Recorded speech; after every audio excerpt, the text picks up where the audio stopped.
the Nostalgia Critic. I remember it so you don't have to. Let's talk about how Marvel movies are destroying cinema.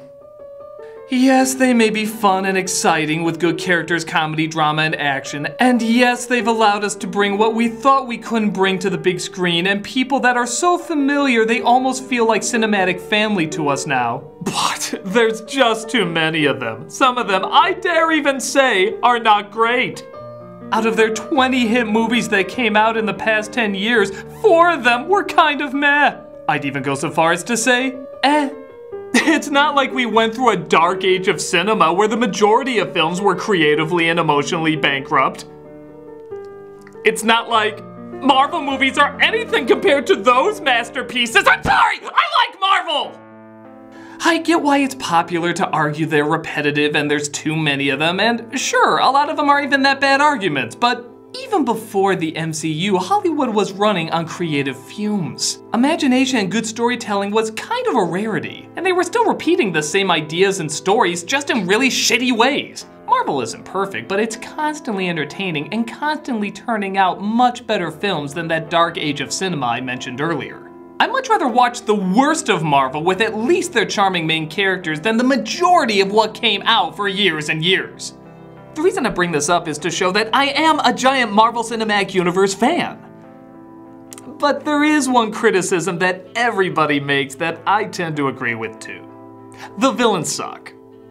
It's funny how Disney, the current owners of the MCU, have turned out some of the greatest cinematic villains in history, yet in recent years they've been hitting some duds. Marvel, I guess fittingly enough, is the same way.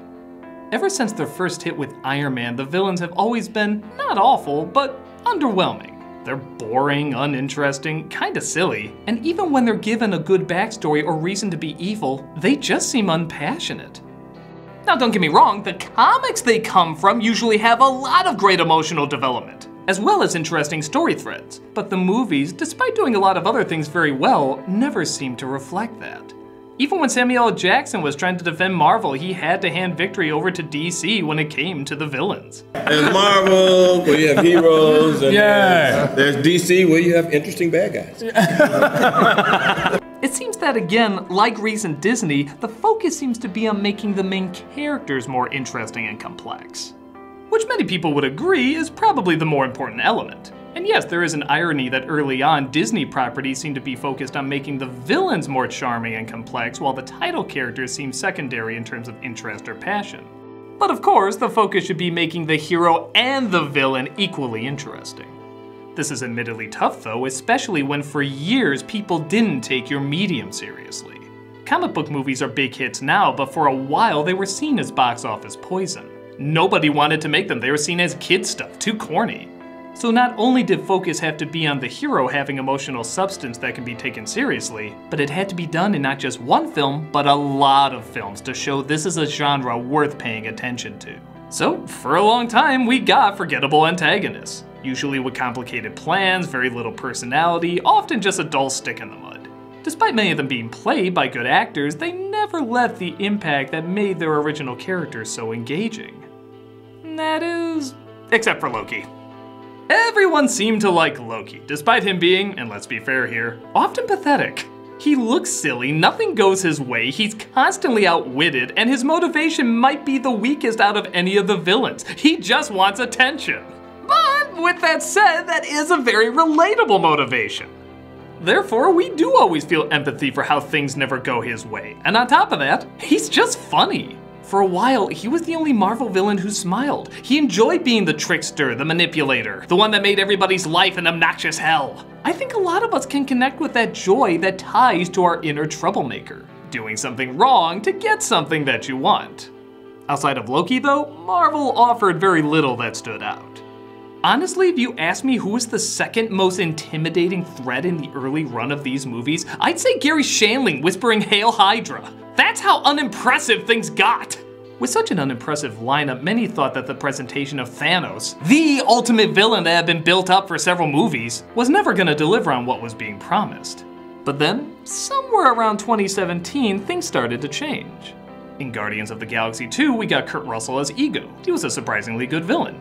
Then in Spider-Man Homecoming, we got Michael Keaton as Vulture, another surprisingly good villain. Then came Thor Ragnarok with Cate Blanchett as Hela, along with Jeff Goldblum as the Grandmaster, Black Panther with Michael B. Jordan as Killmonger, and finally Infinity War with Josh Brolin as the long-awaited Thanos. That's 5 movies in a row, hell, 6 if you count Ant-Man and Wasp, that delivered strong, interesting, passionate, funny, unforgettable villains that finally seem on par for some of our most iconic heroes. Suddenly, 6 movies in a row, the antagonist was just as much fun to watch as the protagonist. So, what happened?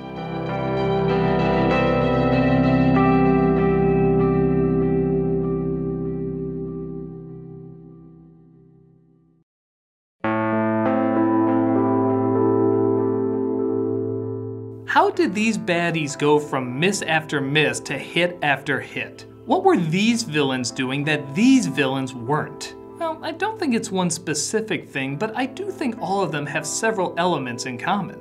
And I'm not lying, fangirls, I think they're all elements that you could tie back to Loki. Yep, all the ingredients that made these baddies so memorable all took a page from Loki's cookbook. And before I go any further, it's probably worth saying, duh.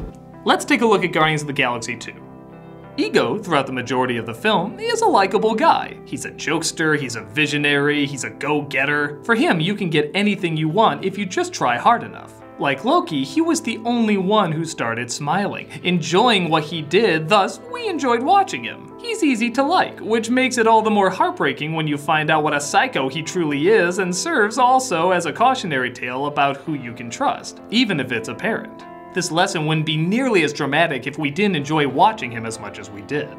In Spider-Man Homecoming, we got a lower middle class worker who was screwed by Stark Industries and the government, leaving his job and life in the dust. Like Loki, he was overlooked and forgotten, and wanted what he felt was owed to him. His relatability comes from the idea that he's a common working guy.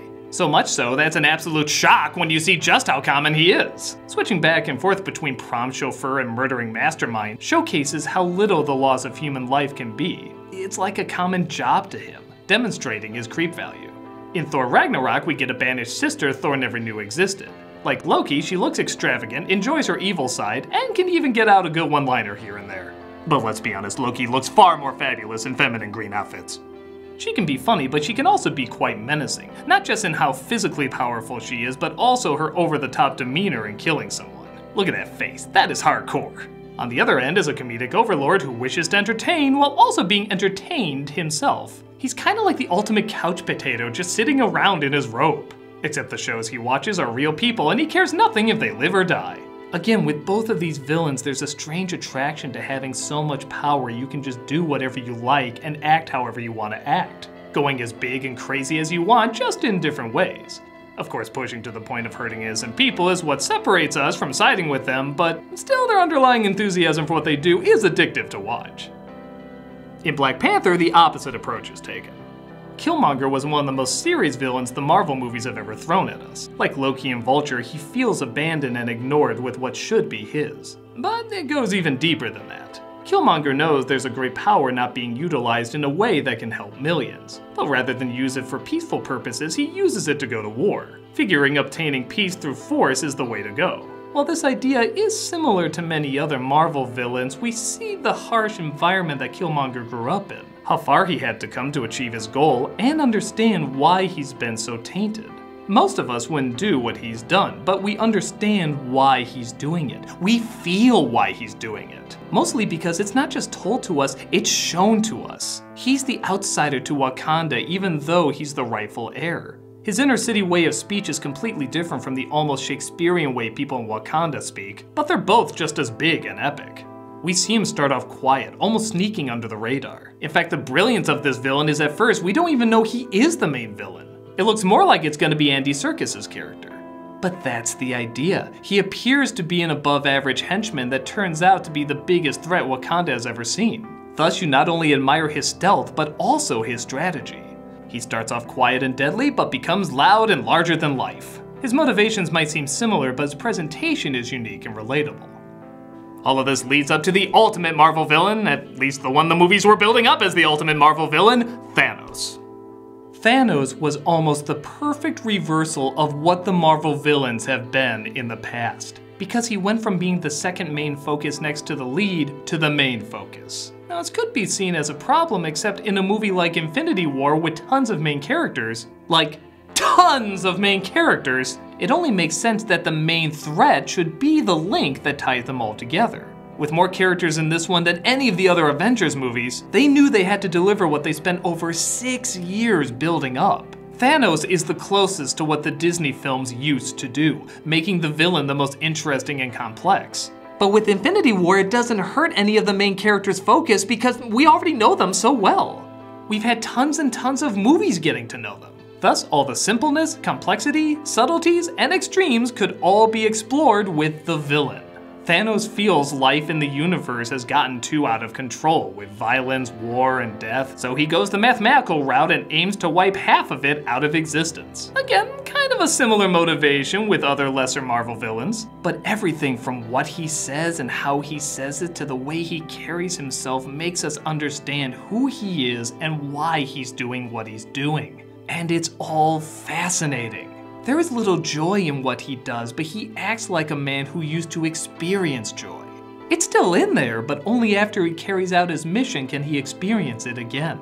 Everything about him is bittersweet, a man who has gone through a lot of pain and knows he will go through even more, but believes it's truly for the greater good. He tries to separate himself from love and desire in the hopes of achieving what he feels needs to be done. But you can see in everything that he does that it's still buried deep inside him, to a point where sacrificing the last person that truly means anything to him breaks his heart. Yet, he still does it. And he doesn't have to say anything to express the complex emotions he's going through, it's all just right there on his face. There's also a confidence in what he does, an unshaking truth that what he is doing is the only salvation. And again, it's all brought out through the performance and the effects that make him so interesting to watch. Everything he does, you follow and understand, even if you disagree with it. To go from Marvel villains being an obstacle for the interesting hero to overcome to a villain being the most interesting character in an already massive lineup of interesting characters is quite an accomplishment. So yeah, all these Marvel villains have come a long way, but what was it that changed? What was it that we saw in Loki early on that we're now seeing in the current Marvel villains? Well, looking these recent foes over, I think it comes down to 4 elements. Relatability. Not being told, but being shown how the villain's motivation connects to their unique personality. Charm. We have to experience empathy for the villain, and that comes from either laughing with them, feeling sorry for them, or both. Uniqueness. Something has to be different about the villain to separate him or her from the rest, and it can't just be the look. Stain would probably say and do something similar to what Cross would do, but Killmonger would definitely do something different from what Ego would do. And finally, focus.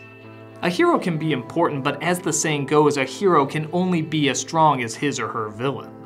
Batman is amazing, but he wouldn't be as good without the Joker. Luke Skywalker is great, but his journey would be lessened without Darth Vader. It's when you take time to show respect for the problem that we can appreciate the magnitude of the solution. Thus, showing the complexity and importance of your villain magnifies the complexity and importance of your hero. One of the greatest tragedies of Iron Man 2 is that the villain is actually pretty cool. He has a great backstory, great motivation, great look, and a great actor to bring him to life. But little to nothing is done with him. We wanted to see him take on Iron Man. We wanted to see him completely manipulate and outsmart the worthy adversary. But sadly, we got very little of him and he felt completely wasted. So what do you think? Will this list of great Marvel villains continue in the MCU? Well, Ant-Man and Wasp that came out after Infinity War has some enjoyable baddies, but again, by their own terms. It was funny and comical, but still emphasized the motivation and pain behind the main antagonist. So even in a more comedic setting, they can still do this pretty well. Outside of that, we can only hope this great lineup of Marvel villains continues to be represented. Yeah, it sucks it took so long to finally get them right, but at least they finally are now. And we still have a ton of really entertaining movies that just didn't always have the best villains. It isn't the villains sucked and the movies sucked too. Marvel Comics is not short of great characters, and just because some of them are bad guys doesn't mean they're not as important or interesting. They deserve just as much focus and complexity as the heroes do. They're such a major part of what makes a story so interesting and memorable. But as long as the villains are continuing to be written with these 4 elements in mind, Marvel will not only continue to give us the heroes we've grown to love, but the villains we've loved to hate. I'm a nostalgia critic. I remember it so you don't have to.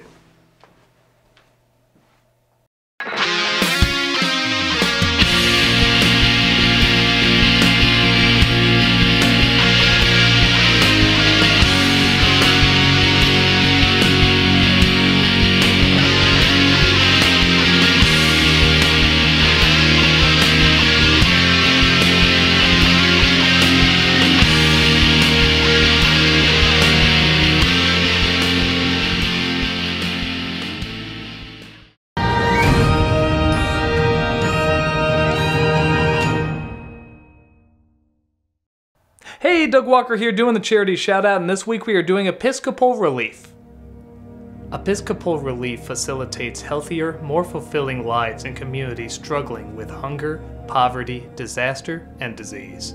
Their local communities on the ground allow them to work in places where few others remain for the long haul and to deliver life-improving results in innovative ways and techniques. They collaborate with communities around the world to create authentic, lasting results that can be sustained by the communities themselves. Their international partnerships addresses challenges in remote communities around the world, as well as in urban environments where extreme poverty persists. If you look at their site and their YouTube channel, you can see all the various ways they grow communities to where they need to be and where they deserve to be, and the wonderful people, young and old, they help along the way. Click on the link and see how you can help so many people and communities grow stronger with every day.